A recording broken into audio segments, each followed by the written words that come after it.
GRANBY family lost their home in a house fire just before Christmas. I'm Kate Kelly with how the community is coming together to help them get back on their feet. Plus, the Joplin Fire Department offers tips on the safest ways to charge your electronic devices. And when is the right time to take down your holiday decor? We ask you. The 4 states' most watched news starts now. Authorities are investigating a fatal crash in Ottawa County. This is KOAM News at 10. I'm Kate Kelly. Oklahoma Highway Patrol says the crash happened a little after 2 a.m. on County Road 565, about 2 miles north of Commerce. Troopers are still trying to determine what caused the crash. The driver was pronounced dead at the scene. The victim's name is being withheld at this time. Nick Kelly joins us now with our first look at weather, and it's definitely chilly out there. Yeah, we turned chilly pretty fast, Kate, once we hit sunset this evening, but at the very least we got a chance to enjoy highs in the 60s once again. That's quite a turnaround after we had a pretty cold Christmas across the area yesterday. Looking at the Skywatch Storm Tracker right now, though, we just have some clouds passing through. That's about it. That cloud cover indicating our next series of fronts on the way for tomorrow and Monday before we see a stronger storm system in here by Tuesday. In the meantime, though, temperatures aren't really that bad. We are sitting mainly between the mid-40s and lower 50s as you work from north to south. In general, with the south breeze in place and passing cloud cover throughout the night, thankfully it's not going to be as cold. Most spots bottoming out around 44, but we will have to end the weekend on a bit of a cooler note for tomorrow. Still not bad, though. Highs right around 57 for most spots. We'll break down when we'll see rain and possibly wintry weather back in here coming up in a bit, Kate. All right, thanks, Nick. Earlier this week, just a few days before Christmas, a Granby, Missouri family lost all their possessions along with their home to a devastating fire. Today, the family is reflecting on their loss, leaning on each other, and thanking the community for the help that they've had so far. For the past 17 years, Dan Black has called this house home. He and his wife Virginia, or Jenny as he calls her, just celebrated their 13th anniversary together. They both say there's no other place they'd rather be. It's just a beautiful, good place to live. And I met Jenny and she fell in love with me and the place. Or maybe it was the place in me. I don't know. Their love and faith is still very much intact, even if their house isn't. God was there. He watched over us. Jared White was our guardian angel. On December 22nd, Jared White, a nearby neighbor and volunteer fireman, alerted the Blacks to the smoke coming from their home. He helped Dan and Virginia safely evacuate, along with 2 small children and 3 other family members living in the basement. We're still examining everything that's still within what we call our area of origin at this point, so we haven't quite determined the cause of the fire yet. No matter the cause, officials are calling this place a total loss. The Black family is glad they made it out okay, but they are still mourning the loss of some of their pets. We had 6 kitty cats. Tina had 2, and we lost all of them.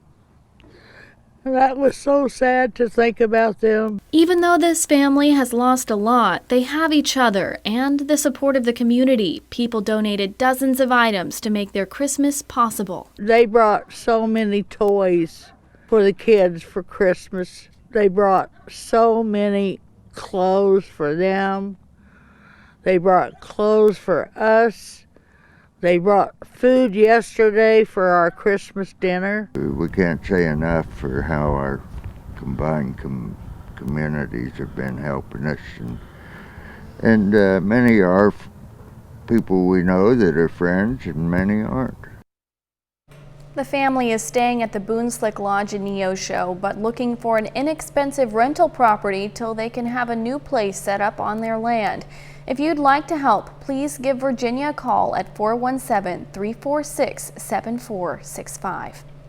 As we wrap up this Christmas season, many families are enjoying new electronics, toys, and gaming systems, but those can be a fire hazard if you're not careful. The Joplin Fire Department says it happens year-round where electronics are mishandled, resulting in an electrical fire in the home. They say you should be extra careful when you're charging your devices. Smaller electronics take longer to cool down. They say not to charge anything on a surface that could retain the heat of the device, as that could start a fire. The best place to charge an item is on a hard, flat surface. There's been cases where kids have went to bed with their tablet, they've got it plugged in, trying to watch a movie or play games, they fall asleep, and then now that's in your child's bed, and that's a potential for a fire in the middle of the night, and a chance that they may not wake up if that fire was to occur and be able to get out of the house. So. As we head into January, the fire department says space heaters are a big fire concern as well.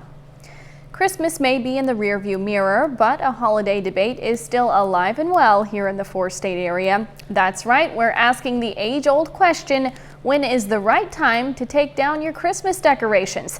There's no shortage of opinions on that question, but we wanted to know what some local pros think. So we went over to Carl Junction and spoke to the Dyer family, whose house is absolutely decked out in holiday decor.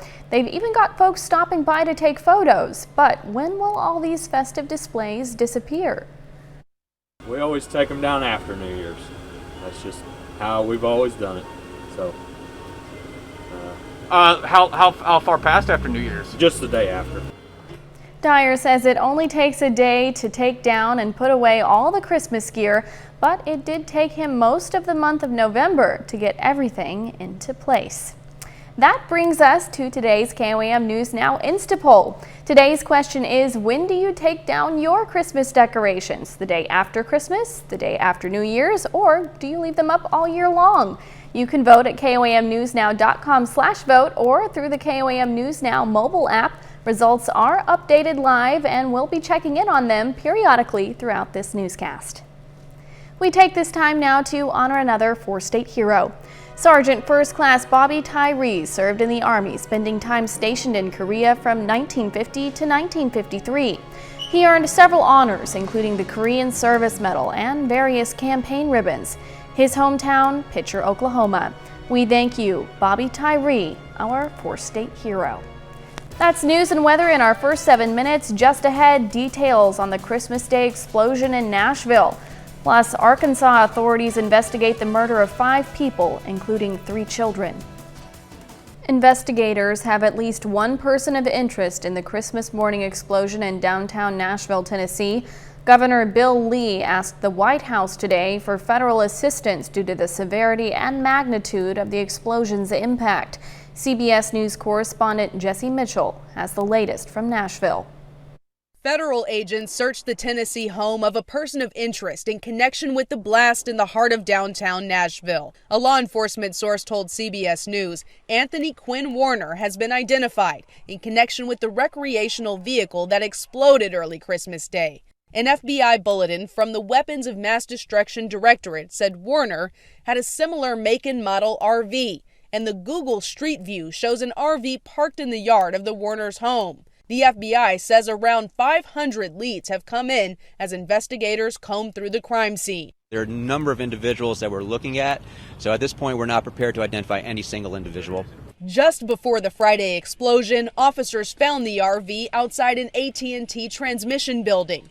An apparently recorded audio warning of an imminent bomb could be heard coming from the vehicle. The blast, which investigators believe was intentional, damaged dozens of businesses and homes and injured at least 3 people. It's like a giant jigsaw puzzle created by a bomb that throws pieces of evidence across multiple city blocks. Damage at the AT&T building caused communications outages Saturday. One of the families safely evacuated by officers, now praised for their bravery, describes the explosion. I saw this huge fireball in the sky, at least twice as tall as our building. I grabbed his arm and I said, "Babe, that's us. That's us. Our house exploded." The FBI says there was no sign of additional explosive threats. Jesse Mitchell, CBS News, Nashville. Nashville Mayor John Cooper has enforced a curfew by executive order until Sunday. It covers the downtown area to limit public access around the perimeter of the crime scene, and the Federal Aviation Administration has imposed precautionary flight restrictions for the airspace over the site of the explosion. 5 women were found dead in their family home on Christmas Day near Atkins, Arkansas. Inside were 2 adults and 3 children. The Pope County Sheriff's Office says the youngest victim was only 8 years old. Investigators don't have a suspect in custody or a possible motive, but police say guns were involved in this attack. Arkansas State Police will be aiding local authorities. Nick Kelly returns with a full look at your forecast next. And a little later, COVID cases top 80 million worldwide, with the U.S. leading the pack in infections.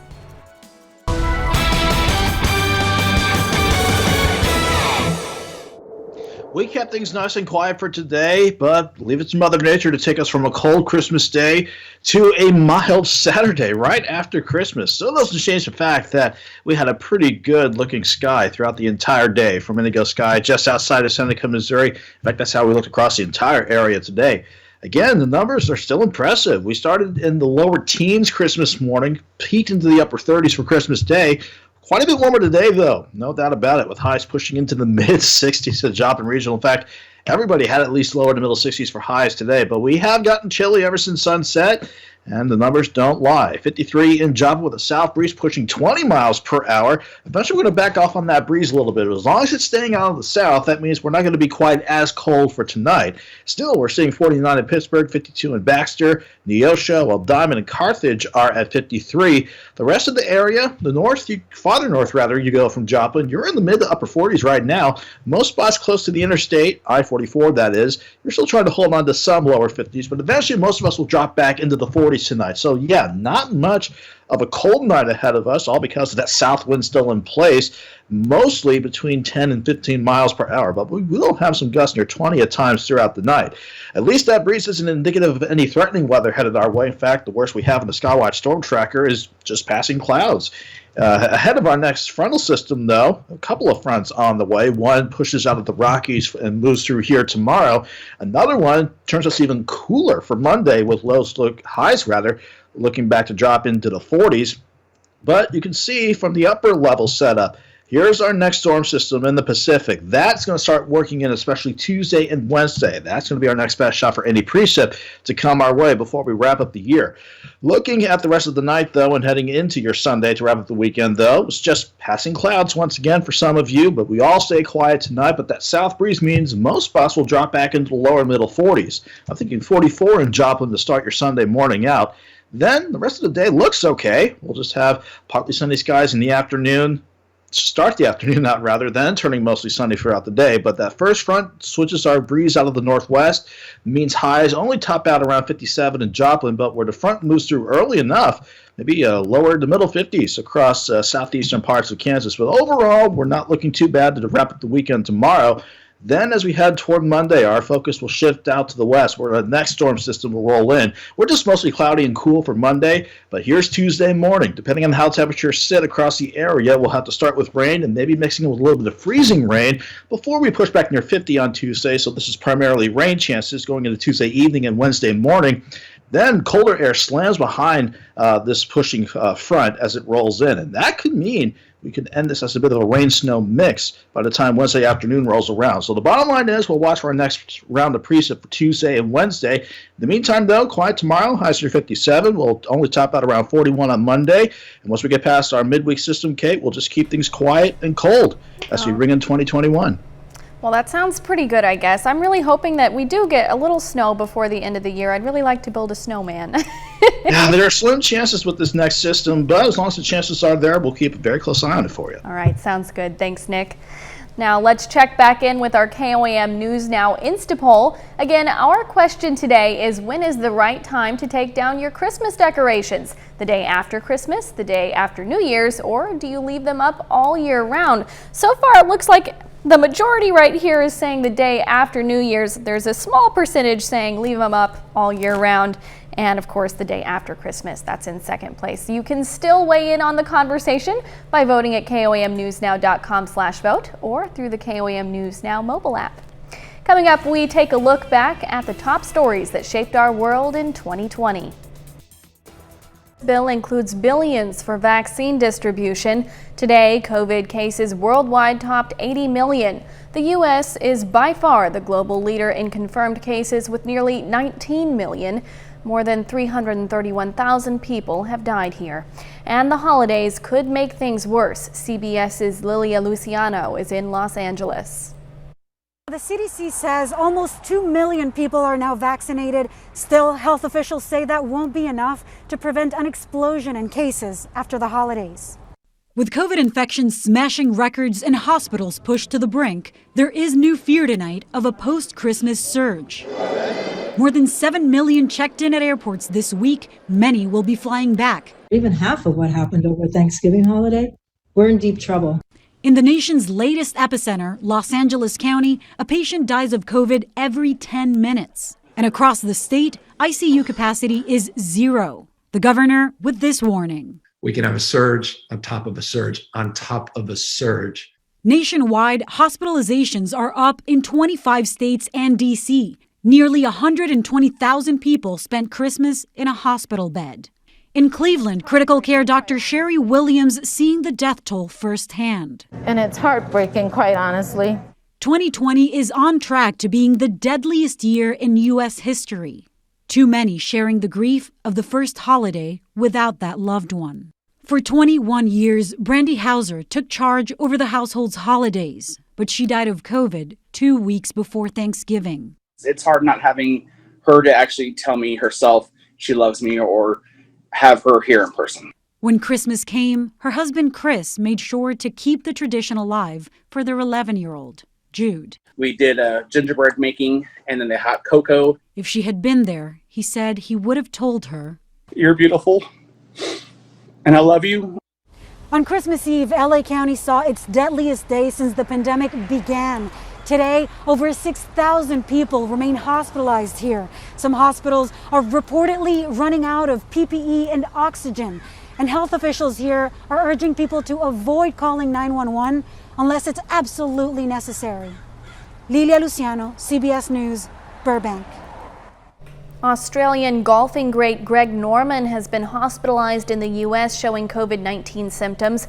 Norman, whose 2 major titles came at the British Open in 1986 and 1993, had earlier tested negative for COVID, but on Friday he posted a picture on social media of him wearing a mask and lying on a hospital bed saying he had tested positive. His son, also named Greg, confirmed on his social media account that he and his wife had tested positive for COVID-19 and were isolating at home. Norman and his son had played together at last week's exhibition PNC Championship in Orlando, Florida. The coronavirus ravaged countries around the world this year. Terrorists took aim at Europe, and there was movement toward peace in the Middle East. CBS's Ian Lee is in London with the international stories that shaped our world in 2020. The biggest story of the year began overseas as the coronavirus struck Wuhan, China. Some of the earliest cases were linked to a live animal market there. COVID-19 spread quickly, and northern Italy became the epicenter of the disease that overwhelmed hospitals and morgues across Europe. Many countries enforced strict lockdowns, but the virus devastated the world, killing more than 1.5 million people. Terrorists struck Europe, carrying out deadly attacks, including the beheading of a French teacher who showed students cartoons of the Prophet Muhammad. The U.S. took out top Iranian General Qasem Soleimani in a drone strike on Baghdad. Iran retaliated with missiles targeting 2 U.S. bases in Iraq. No one was killed, but more than 50 American service members suffered traumatic brain injuries. Iran shot down a Ukrainian passenger plane, killing all 176 people on board, saying it thought the jet was a missile. So we want to bring our soldiers back home. President Trump ordered a drawdown of U.S. troops to 2,500 in both Iraq and Afghanistan before he leaves office. There was movement toward Middle East peace as Israel established relations with the United Arab Emirates, Morocco, Bahrain, and Sudan. A deadly chemical explosion rocked Lebanon's capital, killing more than 200 people. In Hong Kong, massive demonstrations hit the city this year as people demanded an end to a controversial extradition law that allows China to deport them. And 2020 was devastating for Australia. Wildfires destroyed about 46 million acres and nearly 3 billion animals were killed or displaced. Britain saw more turmoil over Brexit. After officially leaving the European Union earlier this year, the country failed to reach a new free trade deal. And Prince Harry and Meghan Markle broke ties with Britain's royal family to start a new life in America, moving to Los Angeles with their 1-year-old son, Archie. Ian Lee, CBS News, London. Harry and Meghan are planning to spend the holidays in California. Spanish authorities said the first batch of the coronavirus vaccine arrived in the central city of Guadalajara, where the first shots will be administered on Sunday morning at a nursing home. The government reported this morning that a truck transporting the Pfizer vaccine arrived at a company warehouse in Guadalajara after making the trip from Belgium. This is the first part of what the government says will be weekly shipments of an average of 350,000 doses. Spain is set to receive over 4.5 million doses of the Pfizer vaccine over the next 12 weeks, enough, it says, to immunize just over 2.2 million people. We'll be back with the results of tonight's Instapoll and a final check of the weather next. All right, the time has arrived. Let's take a final look at our KOAM News Now Instapoll. We asked you, when do you take down your Christmas decorations? Here are the results. It looks like 13% said the day after Christmas, 81% said the day after New Year's, and only 6% said that they leave them up all year long. Now, I don't know, that might be a mistake. I don't know. Do you want to weigh in on this, Nick, or are you staying neutral? No, mine are going down after New Year's Day. I would imagine, based on the year was going, people decorate far earlier than advance, but I wouldn't keep them up all year long, even though Christmas is one of my favorite holidays. Where do you stand on the cake? You know, I think I'm probably with you there, probably the day after New Year's, you know, but the chill in the air definitely makes it feel like it's still Christmas. Yeah, we'll definitely get that chill in the air back in tomorrow. Highs near 57, 41 Monday. Then we'll see if enough chill can bring in some wintry weather with our rain chances Tuesday and Wednesday. All right, thanks for watching. We'll see you right back here tomorrow. Until then, good night.